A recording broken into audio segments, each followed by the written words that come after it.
மகதலா மரியா கண்ணீரை சாட்சியாக மாற்றிய விசுவாசப் பெண். இவர் இயேசுவின் வாழ்வில் முக்கிய இடம் பெற்றவர். இயேசுவை இறுதி வரை பின்பற்றி விசுவாசமுள்ள சீடராகவும் உயிர்த்தெழுந்த ஆண்டவரை முதலில் கண்டவராகவும் விவிலியத்தில் அறிமுகப்படுத்தப்படுகிறார். இயேசு இவரிடமிருந்து 7 பேய்களை ஓட்டினார் என்று விவிலியத்தில் வாசிக்கிறோம்.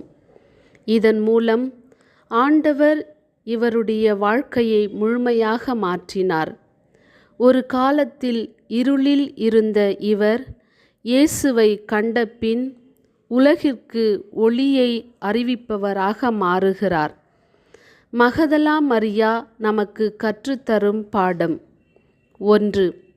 இயேசுவை சந்தித்தால் நம் வாழ்க்கை மாறும். எவ்வளவு உடைந்த மனமாக இருந்தாலும், எவ்வளவு தோல்விகள் இருந்தாலும், ஆண்டவரால் ஒருவரை புதிய மனிதனாக மாற்ற முடியும். 2. அன்பு இருந்தால் இறுதி வரை நிலைத்திருக்கலாம். சீடர்கள் பலர் பயந்து ஓடிப்போனபோது மகதலா மரியா இயேசுவின் சிலுவை அடியில் நின்றார். அன்பு பயத்தை வெல்லும் என்பதற்கு இவரின் வாழ்க்கை ஒரு எடுத்துக்காட்டு. உண்மையான அன்பு இன்பத்தில் மட்டும் அல்ல, துன்பத்திலும் உடனிருப்பதுதான். 3. கண்ணீர் நம்பிக்கையாக மாறும். இயேசுவின் கல்லறைக்கு சென்ற இவர் கண்ணீர் விட்டு அழுதார். அதனால் அந்த கண்ணீர் மகிழ்ச்சியாக மாறியது. உயிர்த்தெழுந்த இயேசு மகதலா மரியாவை பார்த்து, "ஏனம்மா அழுகிறாய்? யாரை தேடுகிறாய்?" என்றார். பின்னர் மரியா என்று பெயர் சொல்லி அழைத்தார். நம் துன்ப நேரத்திலும் இயேசு நம்மை பெயர் சொல்லி அழைக்கிறார். செவிமடுப்போமா? 4. நற்செய்தியின் முதல் அறிவிப்பாளர்.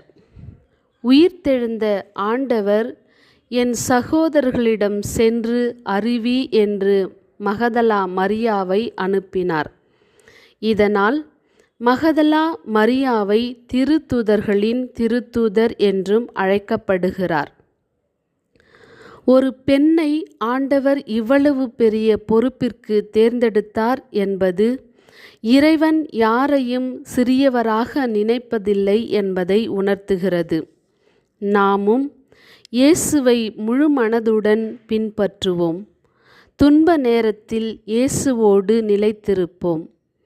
உயிர்த்தெழுந்த கிறிஸ்துவின் மகிழ்ச்சியை நம் செயலால், மகிழ்வான வாழ்வால் மற்றவர்களுக்கு அறிவிப்போம்.